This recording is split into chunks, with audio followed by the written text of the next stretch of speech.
Oh, did I get a motion to approve the consent agenda as written? Okay, I'm going to have to backtrack a second. Is there any objection to approving the consent agenda as written? Hearing, seeing none. That's approved.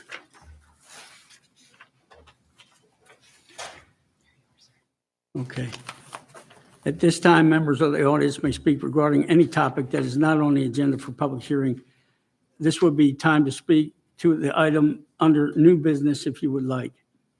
3 minutes per person for any topic scheduled for public hearing tonight. Okay, and I'll just start with the sign-up list. Patty Fisher.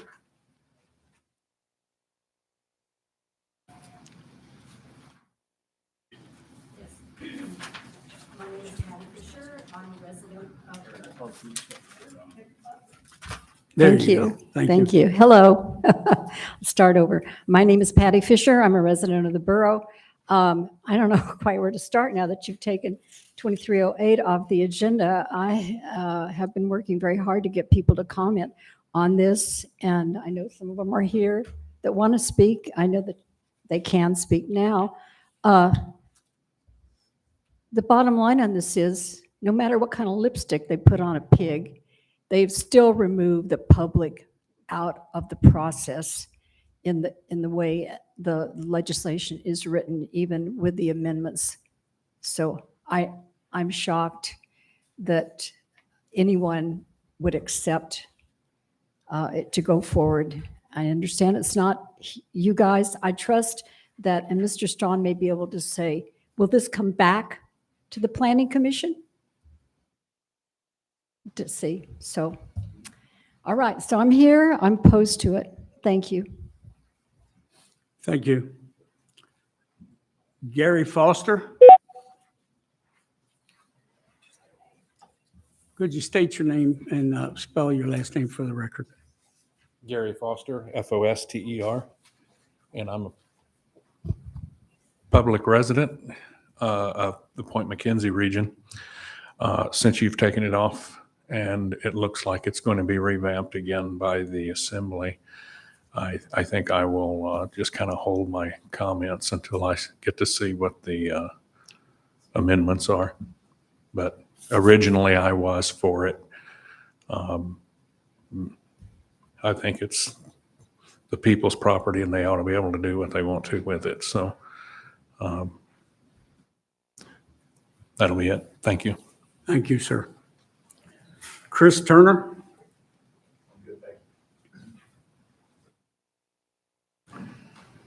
Andrew Traxler. And could you, for the recorder, spell your last name also? My name is Andrew Traxler. My spelling would be Traxler. I understand that you took the gravel topic off your agenda, but I'm gonna go ahead and speak since I'm one of the people that is for it, and it doesn't sound like you've heard enough comments for it. I'm on the RSA board, so I've had quite a few calls about this topic, and so I decided to research it, and this is what I have come to. So gravel is a cheap product to purchase. A dump truck load is around $60 for 10 yards. Truck transport time is the expensive cost that dictates where a person that needs gravel buys it from, because truck time costs a lot more.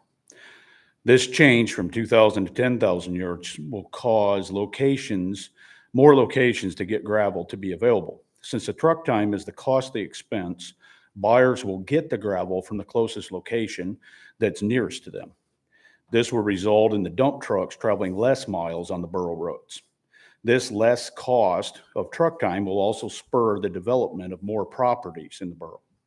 That makes more property taxes paid to the borough. More developed properties also make more RSA taxes that you're paying in your mill rate to work on the roads that are substandard that have issues with carrying dump trucks. So the benefits of this change is less miles traveled between gravel source to job site, more job sites being created, putting more Alaskans to work. Costs will be lower to develop property, enticing more people to develop property in the valley.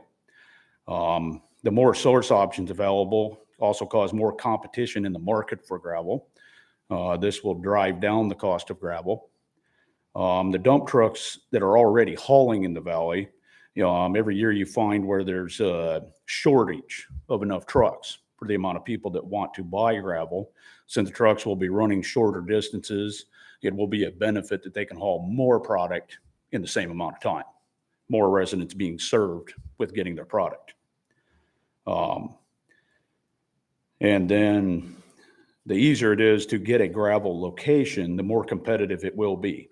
If a gravel source owner is not good for the community, which they will be working right within their community within a few miles, but these more gravel sources, the community that they're trying to sell to will just boycott them. Why would they buy the gravel if they don't want them there? As a result, these gravel sources will be developed in undeveloped areas. If a gravel source is set up in a subdivision or populated area, it will not be desirable. It'll be too far to where the development is happening. So I don't see somebody digging a hole in a 1 acre lot next to a subdivision. Who are you going to sell the gravel to? You got to be close, if these multiple sources are available. The reduction of this travel distance can also be shown in cost savings to the property owners that are developing his or her property. So I'm going to lay out you the math of what an average person could save. Well, thank you for your time. Thank you. Andrew Couch. Hello, I'm Andrew Couch. I'm a member of the Fish and Wildlife Commission. I'm not talking for the commission, I'm talking for myself. My last name's spelled C-O-U-C-H. So I wanted to just touch briefly on the water setback ordinance. If we get rid of the water setback ordinance and you can develop closer, of course, the real question is what are we going to have in its place to protect our clean waters? Some of those waters which aren't so clean at this time. And when the Fish and Wildlife Commission looked at where these places were that weren't within the code as far as being developed too close, most of them were in the Big Lake area, and several of them were near Wasilla Lake, Cottonwood Creek drainage. Both of these drainages are important salmon streams. Big Lake, right now, the Fish Creek drainage is one of the very largest salmon producers in the Mat-Su Valley, possibly even the largest sockeye producer. It's certainly the most important dip net site in the Mat-Su Valley by a long, long ways. And the fishing has been consistent there. So certainly both of these drainages have already had some issues with pollution. And if we get rid of this ordinance, certainly we need to do something to protect our waters. And just a reminder, these regulations as far as this setback, they've been in place for almost 50 years. So if we're going to get rid of something that's been around that long, we need something in its place. And it's something that maybe helps get rid of the situation where we have people building too close because maybe they didn't know that they're not supposed to build that close. Thank you. No. Jim Sykes.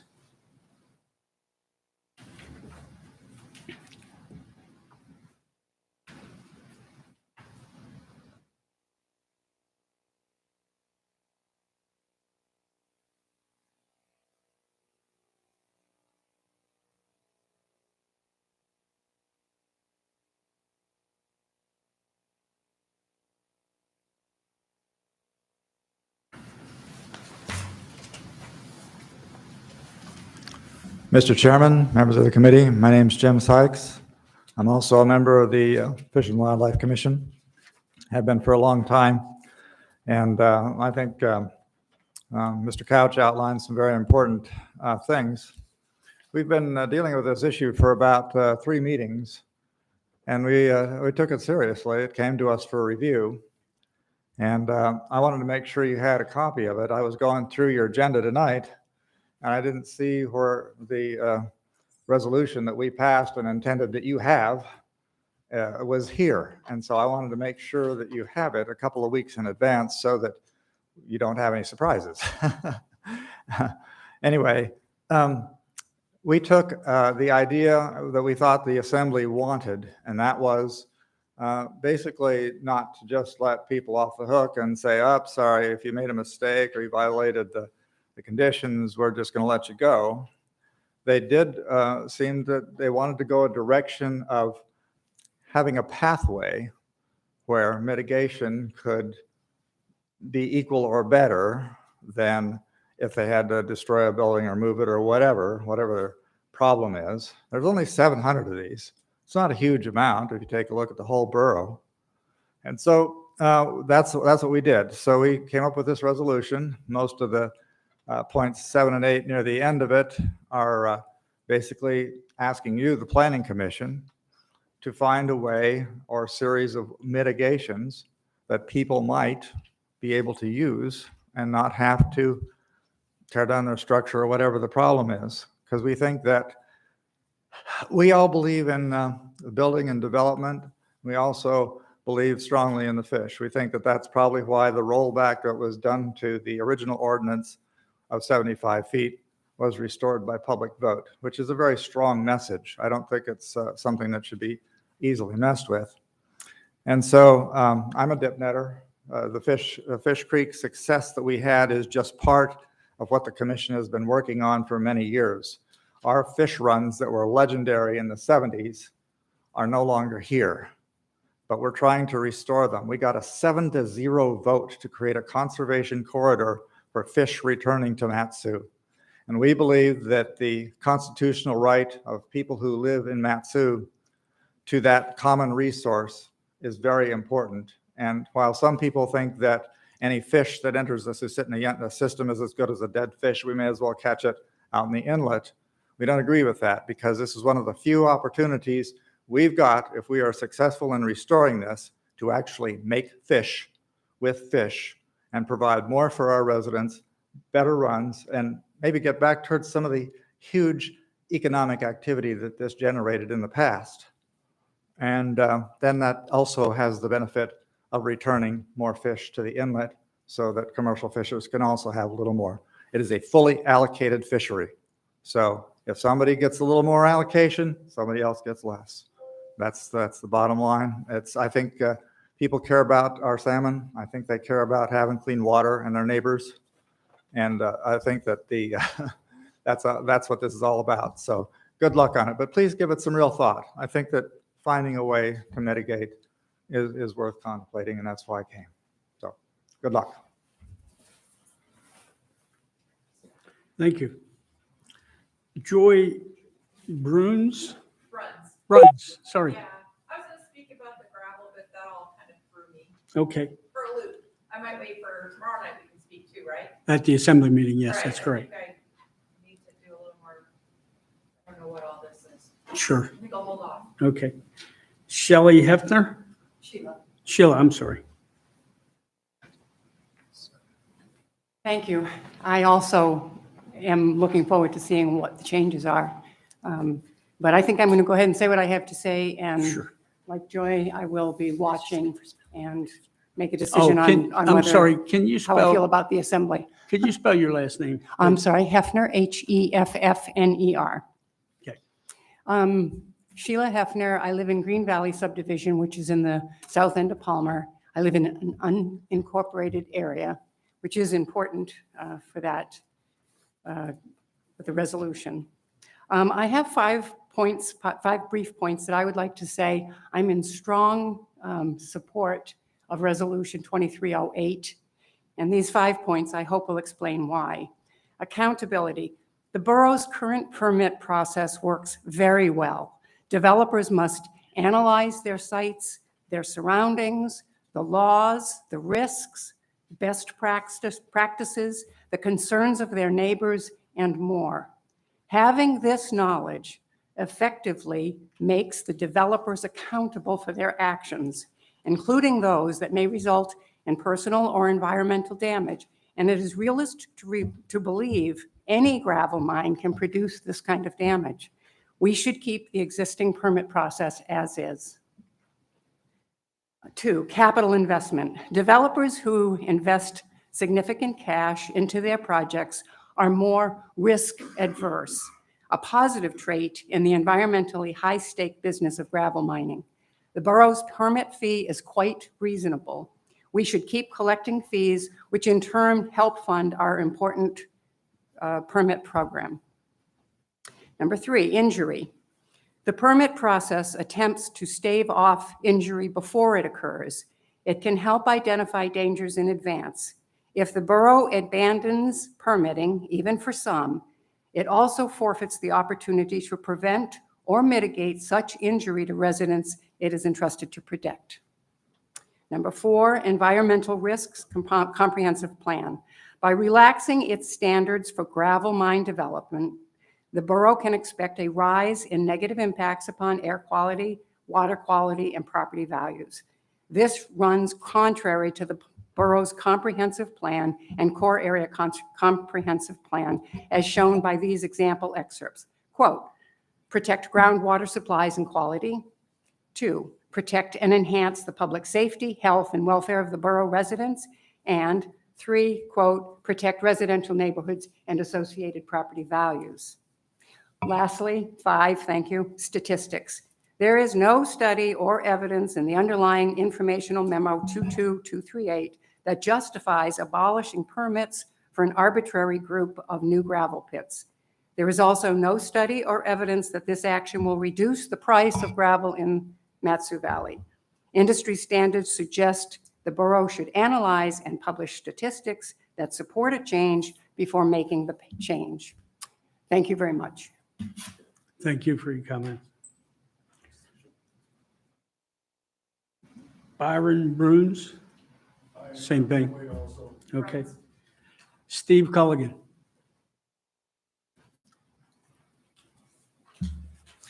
Steve, if you can spell your name, please, that'll help. Colligan, Thank one you. vowel away from being a inheritance. So Steve Culligan with Alaska Rock Products. So I represent industry, and I'm here to speak for industry, not individual developers. Over the past 20 some years, we've learned that when we speak individually as companies, we often get abused, entangled in all sorts of other discussions extraneous to developing process. We've spoken against this before, not because we're against gravel and resource development, but because the process currently is somewhat of an even hand. There are problems with the current process, specifically if you're maybe a land developer and it doesn't seem real easy to be able to develop a few lots. But canceling, and to me, this is an example of complete, utter laziness by an assembly person to say, well, I wanted to start the discussion. We'll start the discussion with identifying some of the issues that need to be addressed. Work with the appropriate folks like yourself to develop those regulations and staff and bring them forward. Otherwise, you end up at a big public food fight, which is what's going to happen tomorrow. A political process is going to be a mess. The current, just cancel, and the reason we spoke against it last time was there's all these unintended consequences by just getting rid of it or limiting it to 10,000. One, as a developer, I can go buy a bunch of lots and get 10,000 yards off a whole bunch of individual lots and manipulate the system. It does away, unfortunately, with what's called an administrative permit, where some of your road developers developing a road project use to get a source of gravel for that particular project, and then it's over and they're done. That's gone away. And it doesn't notify the public at all. We're not jumping up and down as industry with the enthusiasm of going through the complete process, spending a large amount of money to develop a permit, then to have public opinion come out and overrule a possible development. It's really painful. But on the other hand, the way it used to be before this process is in place, it was a dang Wild West. And we spent more as industry defending ourselves rather than have somewhat of an even process. So number one, I want to thank you guys for serving on this planning commission. We're optimistic that you'll hold an even hand and have a discussion. But what's going in front of the assembly tomorrow is different than just canceling and reducing 10,000 yards. It's going to address, people being notified or what the other regulations are: noise, sound, DNR, MSHA, OSHA, safety, trucking, on and on. People think, and the public think, that getting a permit from the borough is the start of a process or the end of a process. It's really just the start. You need a ton of other stuff. And there's a difference between dredging, mining below the water table, which is possible, developing an actual gravel pit and being a resource developer, or being a land developer that's rescaping a piece of property to make it developable. And I think the real discussion about this tomorrow is the latter. It's about how maybe addressing some minor elements of the existing permit process to support developers. But unfortunately, the way it started, this discussion is kind of a food fight. And, we are just looking for and appreciate your guys' involvement. And I know that you have a joint meeting with the assembly coming up, and maybe this is something that needs to be discussed. I don't think this thing's going to get any resolution tomorrow night. I was surprised to be listening to the radio Friday morning and hearing it being discussed on conservative talk radio, which to me is just frustrating, the amount of nonsense that'll be spoken about something because it isn't defined. People are going to be commenting about stuff that's not really defined in front of them to make a decision. Something will be put on the table, which I think will make it better, but still people are going to show up not seeing that, or they're going to conjecture about all sorts of dramatic things. So again, thank you for your time. And I'm not looking forward. I'll be there tomorrow, but industry is just looking to be good neighbors, good developers, and make decent projects and do something rather than just spend all of our time fighting. I think the industry as a whole. So I get the list of all the permits from the department once a year. We do a mailing. We invite as industry to get together and learn what's really required for developing gravel. And I think we really appreciate it. But thank you guys very much. And thank you. Thank you. Randy Hillman, is it Randy Hillman? Yes.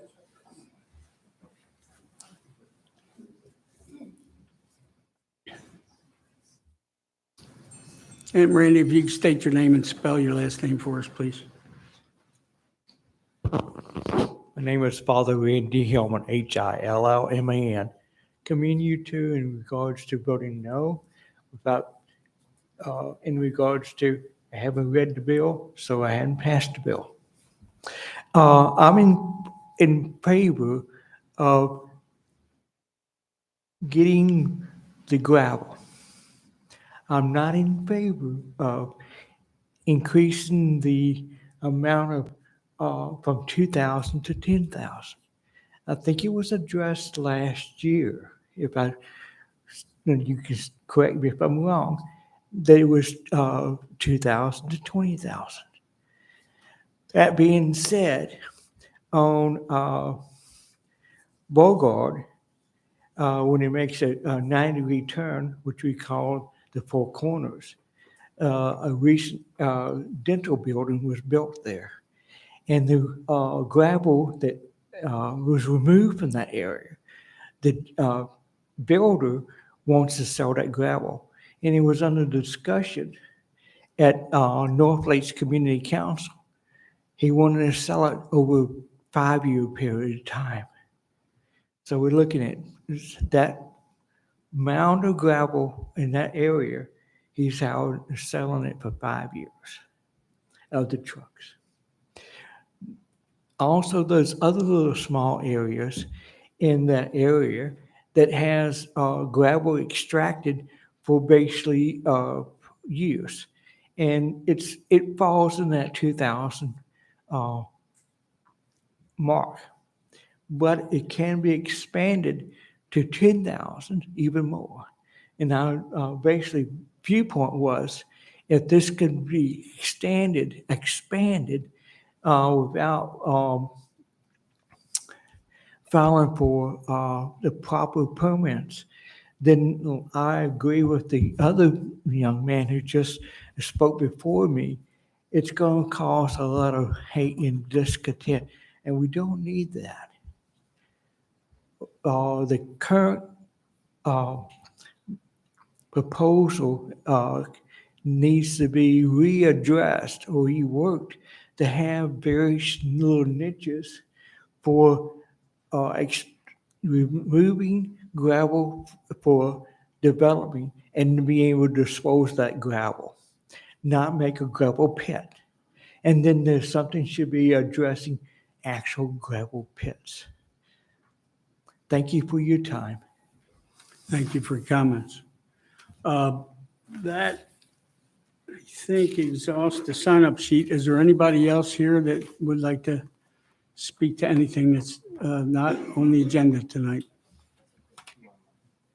Oh, okay. Let's take care of the room first. Good evening. I like being on this side way better than the other side.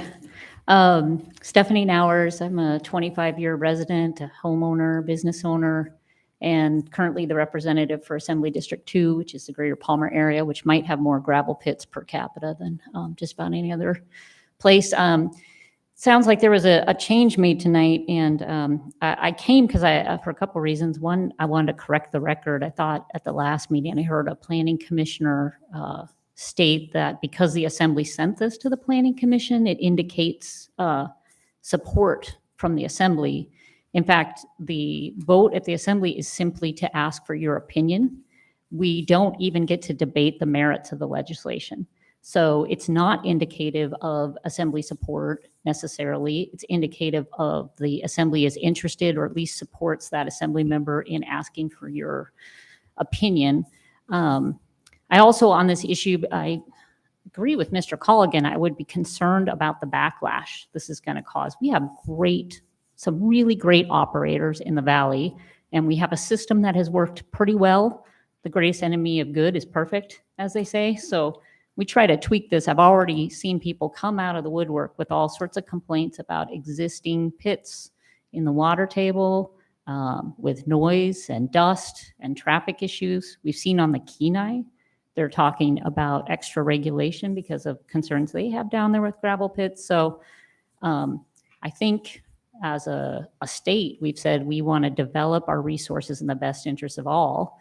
And at the borough level, if you look at the comprehensive plans that oversee this body in making your decisions, those speak to being pro-development in the valley, but to the extent where that development starts to affect the property values of the adjoining property owner, or their use of it, that person gets a seat at the table. So I guess when this circles back, I would hope this body, as part of your action, would rescind any previous resolution that you passed. I think people in the borough, the taxpayers, they deserve to have a say if there's something like a 10,000 cubic yard gravel pit that's going to be placed next to their homes and could affect their property. And again, the questions I didn't hear asked at the last meeting were how many permits are approved? In talking to staff, 85% of them are approved. Is there a shortage of gravel in the valley? Overall, no. From talking to excavators, there is in the Kinnick area, but that is a function of the geology. In talking to them, there's a lot of hard pan till and not some of the nice piles of gravel that the glaciers left behind for us. So I'm not an expert on any of those things. And I know this body, like sometimes you have really tough decisions where you have people on both sides of the issues. This one, I think you have overwhelming support against this. And I, as somebody who serves on a body, I also just want to thank you for your service and your time and putting into this. So I probably won't stay because I probably am going to have a long meeting tomorrow night, but thank you.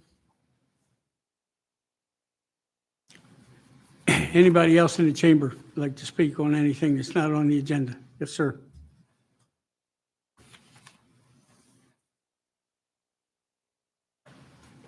My name is Pat Daniels.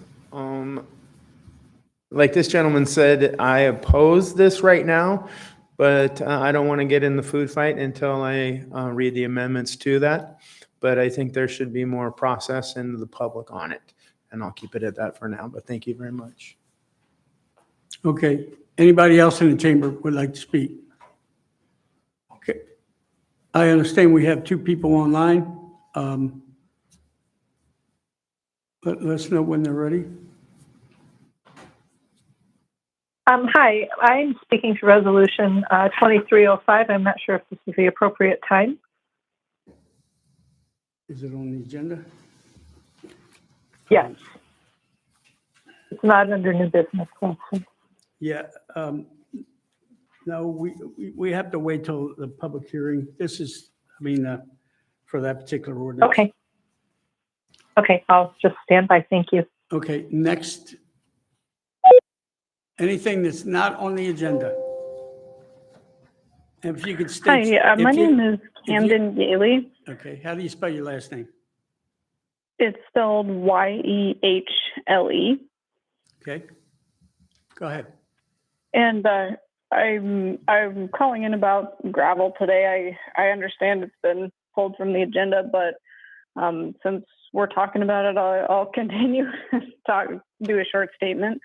I'm a resident of Meadow Lakes. I'm part of the Meadow Lakes Community Council, and we wrote in about round 1 of this ordinance. I don't feel that round 2 really addressed any of our concerns with round 1. And my feeling is that increasing the limit so much would seriously reduce the ability for members of the public to participate in decisions that affect them and their community. We've had 2 gravel pits in the area that went through the conditional use permit process, and it worked. One was strongly opposed by the nearby residents and decided to not issue that permit. It was an inappropriate place for that in that particular case. But without the permitting process, they never would have had the chance to weigh in.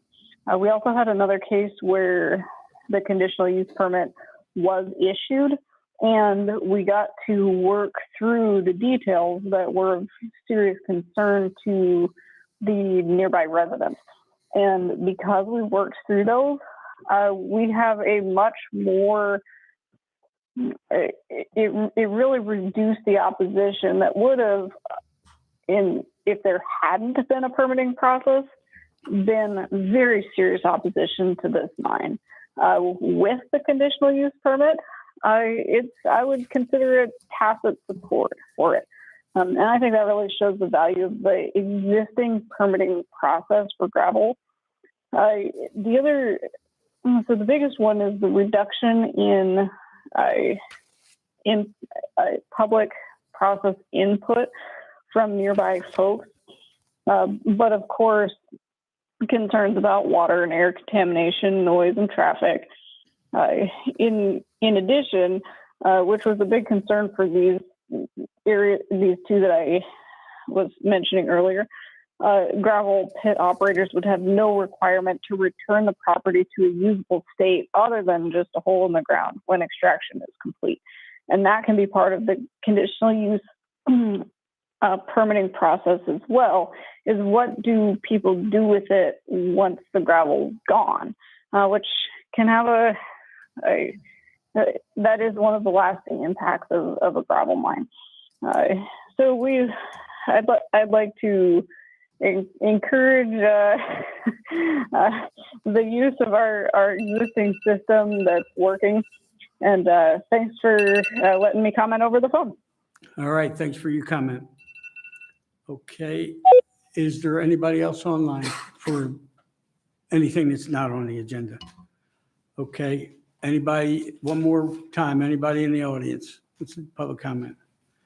Okay, hearing and seeing none, I will close audience participation. That moves us to public hearing, legislative resolution 2305, a resolution of the Matanuska-Susitna Borough Planning Commission recommending approval of an ordinance of the Matanuska-Susitna Borough Assembly prohibiting on-site consumption of marijuana until such time as the state of Alaska adopts a numerical standard for operating a vehicle while under the influence of marijuana, or a numerical standard for the presumption of being under the influence of marijuana, referred by the Assembly due back to the Assembly by July 3rd, 2023. Alex? Yes, thank you, Mr. Chair. Alex Strawn, Planning Director for the Mat-Su Borough. So the history of this is in 2014, the voters in the state of Alaska voted to legalize marijuana and through Alaska Statute 17.38. Following that, the state of Alaska adopted administrative code to sort of implement that statute. And then sometime after that, the state of Alaska actually voted to, or the AMCO, the Alaska Marijuana Control Office, voted to write rules for on-site consumption of marijuana, so allowing smoking lounges associated with retail facilities as not as a separate license, but as sort of an addendum to the existing license that they have. And so the borough, actually, we created legislation to add additional rules for retail facilities that allow on-site consumption. So right now in the state of Alaska, it is legal to, through a special license, to have on-site consumption. We don't have any here in the borough at this point. In fact, all of our retail facilities that have been approved have specifically said on-site consumption is not allowed. So anybody who wants to come back, or anybody who wants to allow on-site consumption would have to do an amendment to their permit. But so we had a couple of go-arounds at it, and the Assembly, the last time they deliberated over legislation to produce rules for on-site consumption, actually failed the ordinance, and then very shortly after developed this ordinance to essentially prohibit on-site consumption within the Matanuska-Susitna borough until such time that the state of Alaska adopts rules for the presumption of intoxication associated with marijuana. So right now, if you get pulled over and you're suspected to be intoxicated, whether it be for marijuana or for alcohol, there's a couple of different ways that they can actually convict you for driving under the influence. One is, and it's specified in this informational memorandum, I believe, really through field sobriety tests. And then the second one would be a presumption through a chemical test. And for alcohol, it's pretty easy. We have a 0.08% by weight in a person's blood. But we don't have anything for presumption of being under the influence for marijuana. And so what this does is say, we cannot allow on-site consumption until the state of Alaska adopts some sort of, I believe it's micrograms per milliliter, some sort of measurement for presumption of being under the influence of marijuana if somebody's pulled over, not just a field sobriety test. So that's what this does. Okay. Are there any questions for staff? Yeah, it appears that the feds are about to legalize, right? It was the front page of the Wall Street Journal a couple days ago. What is that going to change things, or? So I don't believe that would change things for us here. Even though this has been federally illegal for a long time, there was, under the Obama administration, is what called the Cole memo, as the Assistant Attorney General put out a memo saying that states can sort of experiment with legalization if they keep it, from crossing borders, keep it out of the hands of children. Like, they had certain requirements, and following that, states started legalizing marijuana, and we were one of them. So I don't see how, and we already have a system set up for marijuana here. Yeah. Any other questions for staff?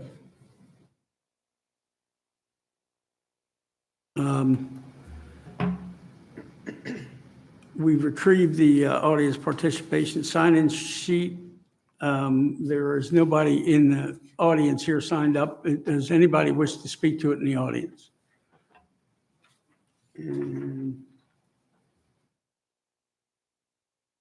Randy Hillman. And if you can, spell your name again for the record.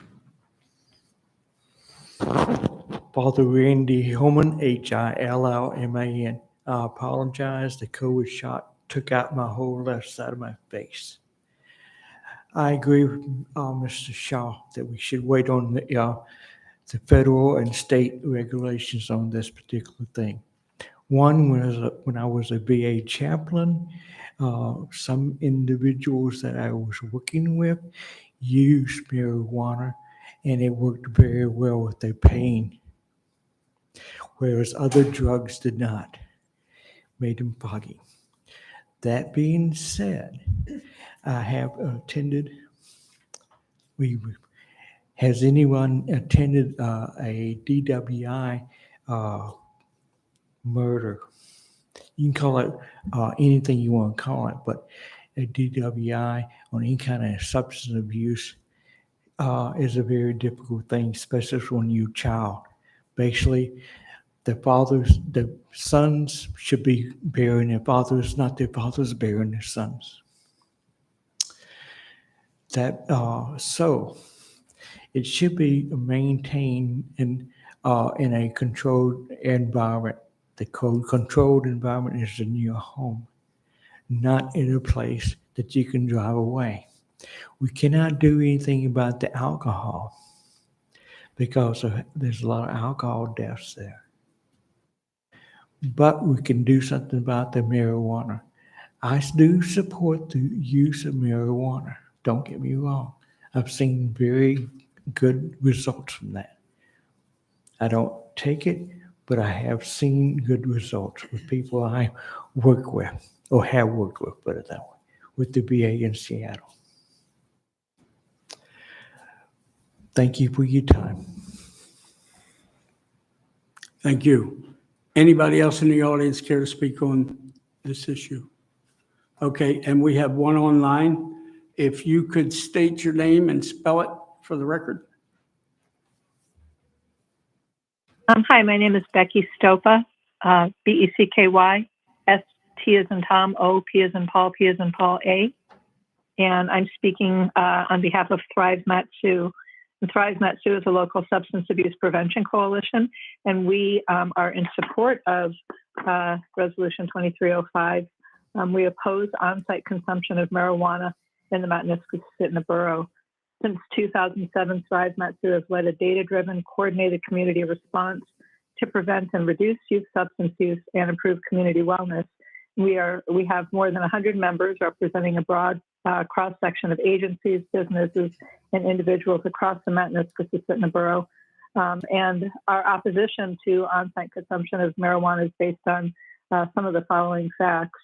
On-site consumption of marijuana would weaken the strong public health protections established by Alaska's smoke-free law and jeopardize the health of employees and the public. Secondhand marijuana smoke contains many of the same cancer-causing substances and toxins found in secondhand tobacco smoke. And the American Society for Heating, Refrigeration, Air Conditioning Engineers, or ASHRAE, has said that there's no ventilation system that would completely remove marijuana smoke, just like there is no ventilation system strong enough to completely remove secondhand tobacco smoke. Also, marijuana, like alcohol and other drugs, impairs the ability to drive because it slows coordination, judgment, and reaction times, and any amount of marijuana consumption can impair one's ability to drive. Also, research has shown that the perception of harm is a potential indicator of marijuana use among adolescents, and that a reduction of perceived harm is commonly associated with an increase in marijuana use among adolescents. And allowing on-site consumption would reduce the perception of harm for teens and normalize marijuana use, thereby increasing the chance that they would begin using marijuana. Allowing on-site consumption of marijuana would erode the public health protections of Alaska's smoke-free law, jeopardize public safety on our roads and highways, reduce youth perceptions of harm from marijuana use, and set an unhealthy example for the youth in our community. And for these reasons, Thrive Mat-Su opposes allowing on-site consumption of marijuana in the Mat-Su borough. Thank you. Thank you for your comments. Is there anybody else online? one more time, is there anybody in the audience who would like to speak to it? And I don't see anybody from industry, so, and Alex, you don't have any response, right? Okay, I'll entertain a motion for Resolution 2305, and I ask that you state your name when you make the resolution and the second. We got a motion for Resolution 2305? I'll make a motion for Resolution 20. Commissioner Scoggins will make a motion for Resolution 2305. Do I have a second? Commissioner Fernandez will second. Okay, it's been motioned and seconded. Is there any discussion? Commissioner Allen? Commissioner Allen, so I actually have some kind of a unique experience with regard to this exact issue. When I was the Anchorage District Attorney about 4 years ago, Senator Kathy Giesel put together a working group, and it was myself, it was the chief of the Anchorage Police Department, it was people from the crime lab, it was all the experts on this issue. We all came together because she wanted to propose legislation that would do exactly what this talks about, set a numeric limit for how much cannabis consumption you could have before you drove, similar to the driving situation. By way of background, I think I know most folks here, but by way of background, I have been a criminal lawyer for 23 years. I have tried countless DUI cases, both as a prosecutor and as a defense attorney. So this is sort of my wheelhouse. Anyway, so we were put together as a working group to decide what standards we should use and if that was a good idea. And of course, what we did was we looked at the states that had already passed similar legislation. And at that time, it was primarily Washington and Colorado. And we looked at their standards and we really considered adopting those standards in Alaska. But what we found, unfortunately, was that the science, the biology is not the same. We'd like to have alcohol and marijuana work the same in terms of being able to find a numeric point where we can say, okay, you are per se impaired, and that's what we call it in the law. At 08, you're per se impaired. You can't do that with marijuana. It turns out that the way that human beings process THC is totally different than the way they process alcohol. And Washington and Colorado, their attempts to do it have been a total failure because of that science. It's been a total mess. And you can do a little research. It doesn't take much research to find out about that. So when we brought all this information to bear and we had a discussion on it, we decided it was a bad idea to pass such a law because the science just isn't there. If there are some changes in technology, something like that, maybe. But as of now, it's still not there. And so the issue of on-site consumption, like that's a debate we should have. And the last person that we just had testify, I mean, I'm very familiar with the work she does. It's wonderful work. And I think, the idea that maybe we should oppose on-site consumption definitely has merit. And that's a discussion we should have. My problem is we shouldn't tie that discussion to bad science, right? So and that's what this bill does. This bill says we won't debate having on-site consumption in the Mat-Su Valley unless the state passes a per se bill. Well, a per se bill would be bad legislation based, against the science. And as we sit here right now, as Mr. Strawn pointed out in his comments, we have two bases under the law to convict someone for driving under the influence. And driving under the influence includes alcohol, but also any controlled substance, to include marijuana. And there's the per se for alcohol, but then it's impairment theory. And we have drug recognition experts, highly trained police officers. We have video, we have audio, and police can already, and they do right now, make DUI cases against people who are driving while under the influence of marijuana. That's already a thing that's happening right now. As we sit here right now, there are dozens of people in the state of Alaska charged with DUI where they blew triple zeros on the data master, but that they had some marijuana in their system and they were impaired by marijuana at the time. So so to me, I understand the motive of the proposal, and I think it comes from a good place.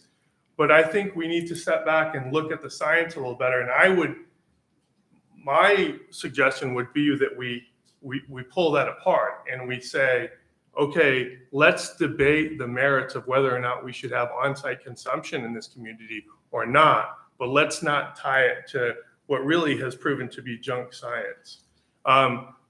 I know that in the Fairbanks North Star Borough, they do have on-site consumption. It hasn't been going on that long. It's been going on for a number of months.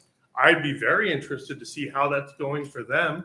That's a community, a borough of almost the same exact size as ours. I'd be curious to see how it's going for them before we made any big moves on that front. But my whole point today was just to talk about that, this idea of a per se limit for marijuana really hasn't played out in the jurisdictions that it's been tried. It's been really problematic.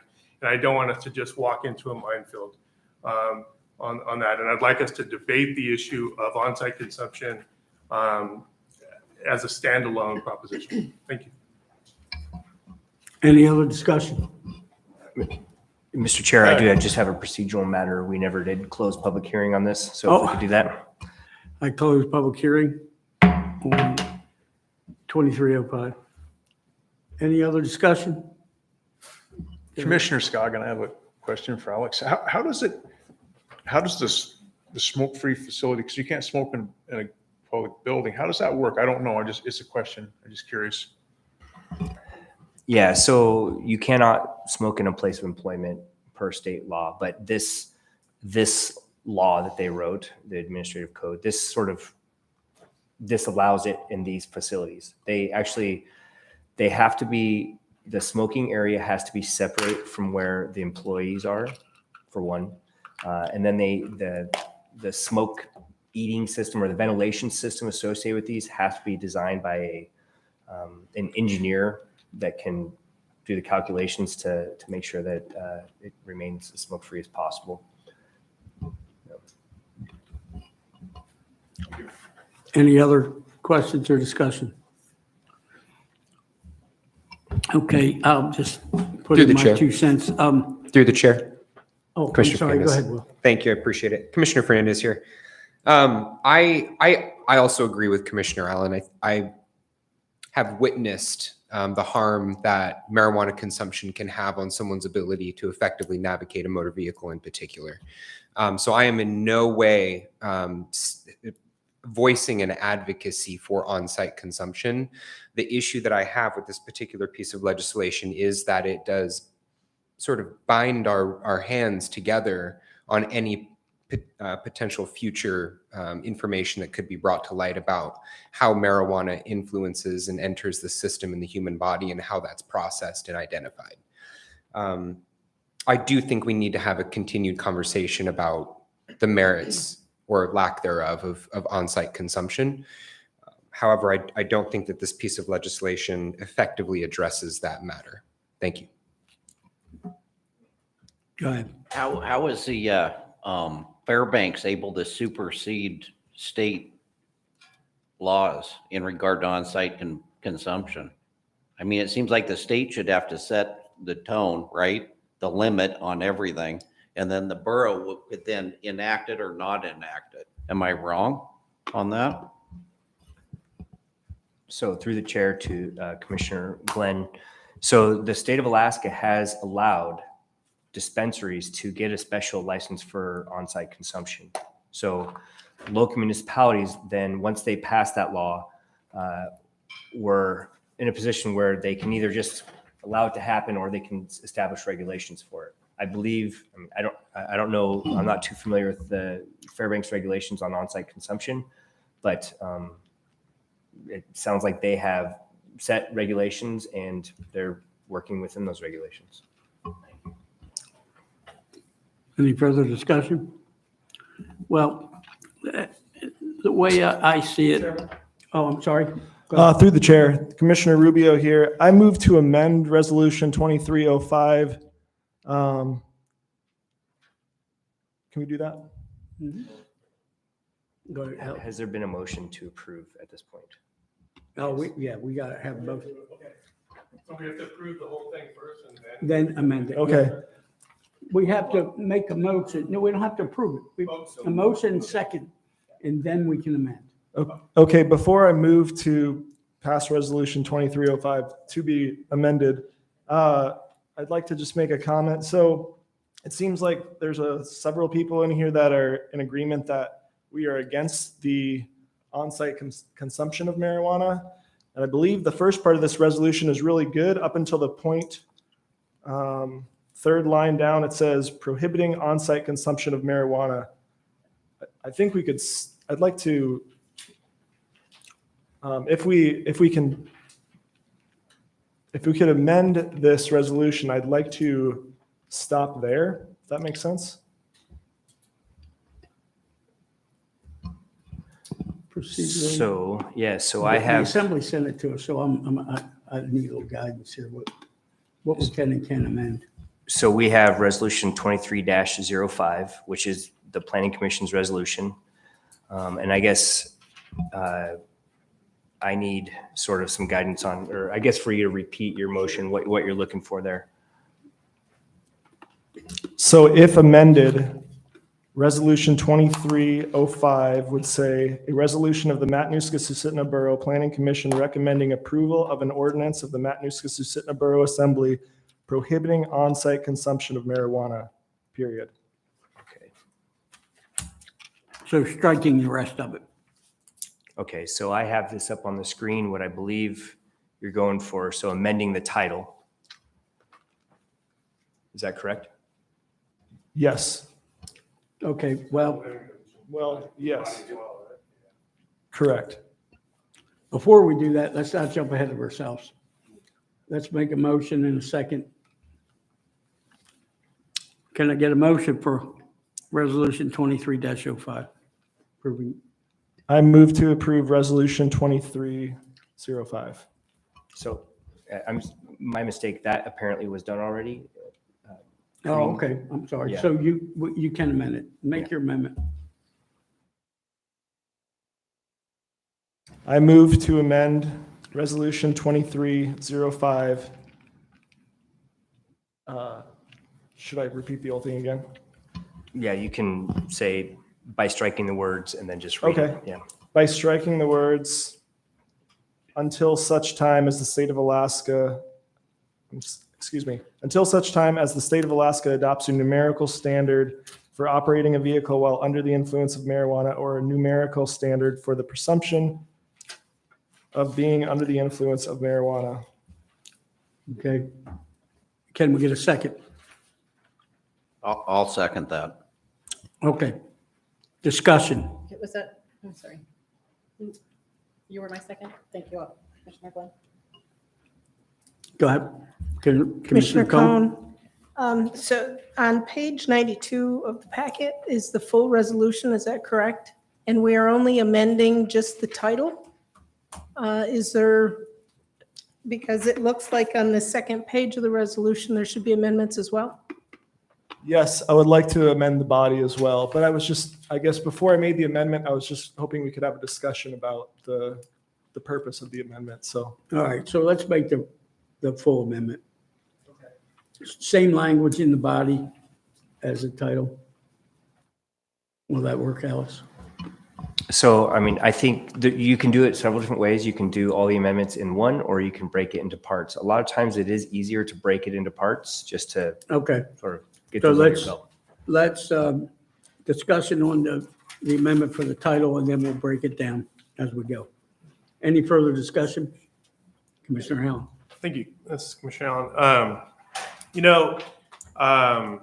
I've never been too excited about the idea of on-site consumption. I didn't think that really this borough is the appropriate place for sort of Amsterdam style hash bars and stuff. I just don't think that's what we're going for here.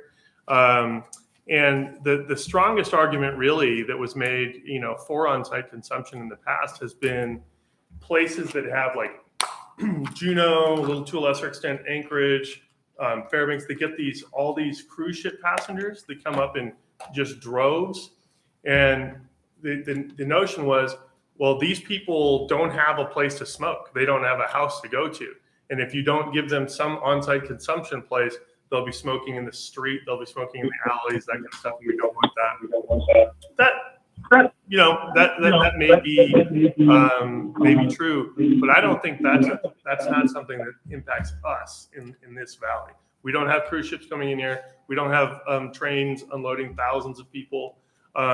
So I would suspect that most of our residents in this valley would oppose on-site consumption, and so I think Commissioner Rubio's amendments make a ton of sense, and I support that, and I'll support the resolution as amended. Thank you. Any other discussion? I would support exactly what he just said. Thank you. Okay. Any further discussion? Through the chair. Okay, is there any opposition to the amendment? Oh, I have a comment if I may. I'm sorry. Oh, no, that's okay. Commissioner Fernandez here. I'm curious, it was noted that there is not a single dispensary license holder that has requested through the permitting process to have on-site consumption. Has anyone asked them, do we know why that is? I got a guess, and I think I've stated it before. As far as alcohol consumption, you have to have a third-party liability insurance, and it's very expensive. I imagine they probably couldn't get third-party liability for this because we don't have any standards to judge that. That's just a guess on my part, but I bet that's a pretty good one. So this is Alex Strawn, Planning Director. So I have spoken with some of the owners of dispensaries, and truly liability seems to be the reason that they're not interested in this. They don't want the liability of people going out in the world and getting in accidents or something like that. They just don't want to accept that kind of liability. Through the chair again, Commissioner Fernandez here. Thank you. I'm taken off guard at the change or the amendment that's been proposed. Again, I think furthering the discussion about on-site consumption, especially if other states have approved it as a state, I feel like I'm only hearing one side, and having this change be so abrupt, I honestly don't know how to vote. I have opinions that are not in support of on-site consumption, but there's a part of me that always likes to hear both sides, at least to be able to identify both sides of the coin. Has the public, how much notice has the public received? I mean, that we're going to, across the board, right? We're going to be now changing this from, having standards based on what the state says to across the board, no, unless otherwise, unless a law is another law is passed, or this is rescinded in some fashion. It just feels very abrupt to be so absolute without any research or information being provided. It's my only comment. If I could, I guess what I'd say is we're sending this to the assembly to really, do the meat and potatoes discussion with the public, and they'll make the final call. But I think for us to put in our 2 cents and say, hey, let's separate this out from the whole notion of a per se number and that, that really questionable science, I think that sends a strong message. And I'm, because I agree with you, I'm big on public process and stuff, but this has been on the agenda for quite some time, and I think the public has been noticed, and I feel like what we're about to do, what I'm hoping we're about to do, is some really solid middle ground based on facts, and I can get behind it. So, And I see little difference in the amendment and the original one because it stopped on-site consumption until the state came up with a formula. So it just stopped it dead in its tracks. So, Alex, did you want to weigh in? Yeah. Yes, Mr. Chair. I do want to say that so it is not uncommon for the Planning Commission to amend resolutions, even if they're substantial amendments. There is a resolution that has been published on the webpage, it's been sent out to all the community councils, saying that the Planning Commission is holding a public hearing and discussing the potential for, discussing this ordinance that would prohibit on-site consumption, and just making amendments that would sort of change the flavor of it, I think is completely pretty par for the course for what the Planning Commission has done in the past. Mr. Strawn? Yeah, there's been 0 requests for a permit for any of this, or have we had any? So we have not received any requests for on-site consumption in the borough. Okay, is there any further discussion? I just had a question. I apologize in advance if I missed it, but I made a notation that Commissioner Rubio left at 7:18. Is he leaving for the evening? I just want to make sure it was on the record. So yeah, I apologize. I should have brought that up at the beginning of the meeting. Commissioner Rubio left, but is on the phone right now. So he's still attending the meeting. He's just not physically here anymore. Okay. Any further discussion on the amendment? Is there any objection to the amendment?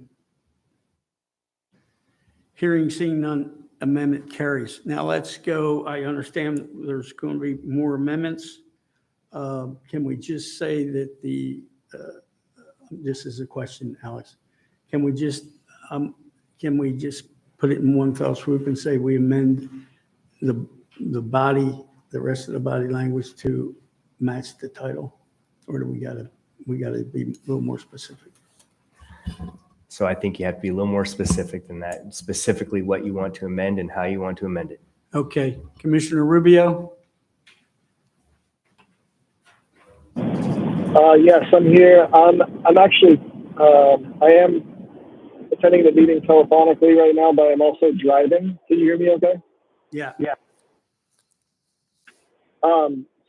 So I'm all ears, but I'm kind of letting this fall in the hands of the rest of the commissioners that are present. If I could, Mr. Chairman, I think what he's aiming to do is take out any reference to the per se, to any sort of future per se legislation, and just basically leave it at the basic, we oppose on-site consumption in the Matsu Borough. So I don't think that should take a ton of drafting if we can just cut out all the language that refers to a future proposed pro se limit. Thank you. And is that a motion? That's what Commissioner Rubio intended to do. And Let's make a formal motion. yes, I would formally then I'll formally move to redact any reference to a future per se legislation and leave the resolution to simply say that the Matsu, this body opposes on-site consumption in the Matsu. Can I get a second to that motion? Commissioner Scoggs will second that motion. Okay, Alex? Okay, thank you, Mr. Chair. I'm just going to read, so my interpretation of this, I'm going to read it out loud to the record. So the motion is to eliminate the last 3 whereases of the resolution. The whereases that state, whereas the state of Alaska does not currently have a numerical level of criminality or a numerical level of presumption of being under the influence of marijuana while driving, whereas there should be numerical standards in place before the MSB allows marijuana retail establishments to have on-site consumption of marijuana, whereas a numerical standard will help the general public and patrons of on-site consumption to be able to clearly and intelligently evaluate the rules. Okay, does everybody have any questions? Commissioner Cohen? Commissioner Cohn, the 3 paragraphs before that also talk about the automobiles. And I think that is also needing to be reconsidered or considered to be removed or at least changed, because it is confusing the way it's written. Can we, will that be a separate amendment? You can do that under this, that would be, I guess, Second, well, Incorporate that and adopt her. yeah, I mean, changes into that it. can be, would the maker want, the maker of the? Yes, sir. I think her point is well taken, and we should do that. if I may, I guess your resolution is saying that you don't support on-site consumption of marijuana. And I think these things, even though they do deal with driving, these do support the resolution that you don't support, you don't want on-site consumption of marijuana. I mean, that was the primary reason for creating this ordinance in the first place, Right. is that. So you're saying you think it's fine the way the First Amendment was? I believe so. Yeah. You need to give some reason as to why we're opposed to it. And the idea that people might drive under the influence of marijuana is the reason that is stated. Okay. All right, I understand. Is everybody all right with that? Through the chair, Commissioner Cohn, it still seems like it's a confusing thing to me that we could make very simple, that just says the Matsu Borough opposes any on-site consumption, and just clean it up. That would be my recommendation. How would you clean it up? I would clean it up and say that the Matsu Borough does not or opposes any on-site consumption at this time. And just one paragraph, make it easy. So we're adding a whereas. It's just a suggestion. So I might suggest that we first tackle these three This one, and then go back deal on with that. some Okay, subsequent. so let's take care of the primary, or the amendment on the floor. Is there any further discussion? Is there any objection? Hearing and seeing none, motion carries. Now let's go to the third amendment. And Commissioner Cohen. I make the motion to amend the resolution to state that the Matsu Borough opposes on-site consumption of marijuana. And that would be an additional whereas? So there's a couple of, you can either add an additional whereas, or usually the big statement like that is in the now therefore be it resolved. Okay. And right now what it says is now therefore be it resolved that the Matanuska-Susitna Borough Planning Commission hereby recommends approval of Assembly Ordinance 23-005. So if you want to amend that to just be clear that it's just dealing with on-site consumption, that can be done? Yes. Okay. That would be fine. And is there a second to that? I'll second that. Okay. So, Commissioner Glenn? Mm-hmm. Thank you.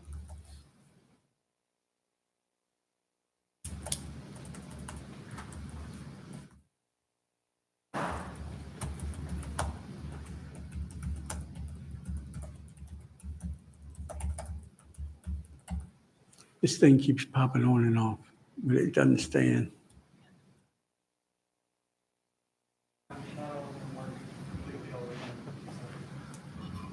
Okay, so I'll take it that you've got it in there. Yes, even and though see it. I can read it. So the motion, as I understand it, is to change the Now for second to the last paragraph in resolution 23-05 to read, now therefore be it resolved that the Matanuska-Susitna Borough Planning Commission hereby recommends the Matanuska-Susitna Borough Assembly prohibit on-site consumption of marijuana. Okay, is everybody good with that one? I'm good with that. Any further discussion? Is there any objection? Hearing seen none, motion carries. Now we'll go back to the main motion. Is there any further discussion on the motion as it's been amended? Is there any objection to the motion as amended? Hearing seen none, motion carries. Okay, I guess that we move on to correspondence and information. Is anything else, Alex?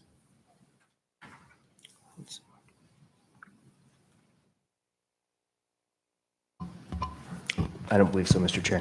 I don't see any unfinished business. And since 2308 has been pulled, I don't see any new business.